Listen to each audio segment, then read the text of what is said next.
안녕하세요. 덴탈빈의 김소영입니다. 여러 선생님들을 온라인상으로 다시 만나 뵙게 돼서 반갑습니다. 이번 세션에서는요, 임시 보철물과 관련된 이야기를 해보려고 하는데요. 그동안 많은 오프라인 세미나를 통해서 이러한 임시 보철물 이야기를 한 적이 있습니다. 하지만 시간적인 제약으로 인해서 깊게 그리고 충분히 이야기를 하지 못했던 점이 상당히 아쉬웠는데요. 이번 덴탈빈 강의를 통해서 아주 장시간 동안 구체적이고 깊은 내용까지 다루게 되어서 기쁘게 저는 생각을 하고 있습니다. 치과 의사라면 누구나 한 번쯤 일반 보철물을 제작하는 과정이든 임플란트 식립 후 임시 보철물에 대해서 걱정을 해보셨을 겁니다. 일반 보철 치료할 때는 치아를 프랩하고 나서요, 어떠한 방법으로 임시 보철을 만들어야 할지 아마 선생님들 나름대로 임상에 알맞는 방법을 적용하고 계실 겁니다. 과거에는 아크릴 레진을 파우더하고 리퀴드를 준비해서 서로 믹스를 해서 처음부터 끝까지 만들어내는 경우도 있었고요. 또는 환자가 내온 당시에는 어떠한 치료를 하지 않고 예비 인상을 채택해서 워킹 모델상에서 템포레리 쉘 크라운을 만들고 다음 약속 때 프랩을 하면서 프랩을 하고 나서 그 템포레리 쉘 크라운을 조종하는 방법으로 한 적도 있었죠. 하지만 최근에는 치아를 삭제한 후 인트라오랄 스캐너를 이용해서 디지털 임프레션을 체득하고 디자인 과정을 통해서 제작을 하기도 합니다. 그때는 PMMA라는 걸 이용해서 밀링 머신으로 깎기도 하고, 또는 3D 프린터를 이용해서 액체 레진을 프린팅해서 제작하는 방법도 최근에는 많이 사용을 하고 계시죠.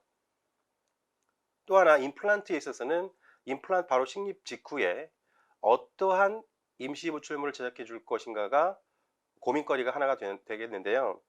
재료적인 측면에 있어서는 일반 보철과 동일하지만 여기에 더불어 어떠한 어버먼트를 사용해야 할지에 대해서 생각을 하셔야 되겠습니다. 다양한 어버먼트를 이용해서 다양한 방법의 임시 보철물을 제작할 수가 있다는 것이죠. 이번 세션에서는요, 일반 보철물 말고요, 전치부에 임플란트 식립한 후 어떠한 형태의 임시 보철물을 제작할지에 대해서 살펴보도록 하는 시간을 갖도록 하겠습니다. 어쨌든 환자가 내원을 해서 치료 계획을 수립하고 임플란트 식립하고 그리고 치유 과정이 있고요. 골 유착이 일어난 후 최종 보철물이 완성될 때까지 그 중간 단계에서 어떠한 임시 보철물을 사용할 것인가, 적절한 임시 보철물을 선택을 잘못하게 되면 환자도 그렇고요, 선생님들도 치과 의사들도 상당량의 스트레스를 받기 마련입니다.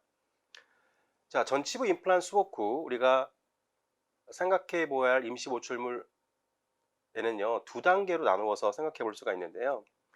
첫 번째는 식립 직후 바로 힐링 기간 동안에 어떠한 임시 보철물을 장착할 것인가. 일반적인 목표는 일단은 환자의 기능적인 회복과 그리고 전치부이기 때문에 심미적인 회복을 하는 것을 목표로 하고 있죠. 두 번째 단계에 있어서는 때에 따라서는 골유착이 일어난 후에도 또 다른 종류의 임시 보철물을 제작해서 그 임시 보철물을 통해서 주변의 상황들, 인접 치아와 그 임플란트 주변의 상황들을 평가하는 기간을 갖게 됩니다. 특히 환자의 심미적인 요구도가 높은 경우에는 이러한 과정을 하고 있는데요. 이처럼 전치부에서는 두 단계에 있어서 우리가 임시 보철물의 종류를 생각해 볼 필요성이 있다는 것이요.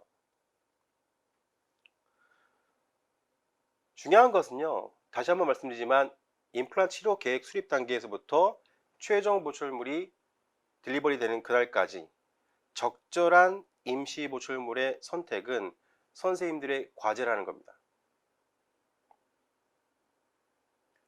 이 적절한 임시 보철물의 선택을 잘못해 가지고요, 술자 입장에서는 때에 따라서는 조종하는 일도 많고, 또는 그 임시 보철물로 인해서 내가 식립한 부위, 임플란트 식립한 부위가 또는 골 이식한 부위가 영향을 받기도 하고요. 환자 입장에서는 그 임시 보철물이 너무 불편해서 자주 내원하게 되면 또 환자 나름대로 스트레스를 받을 수밖에 없겠죠. 따라서 우리는 각 환자의 상황에 맞는 적절한 임시보철물을 선택하는 것이 무엇보다도 필요하다고 생각을 하고 있습니다. 경우에 따라서는요, 이 임시보철물이 너무 불편해서 치과 의사와 환자 사이가 아주 안 좋아지는 경우도 있습니다.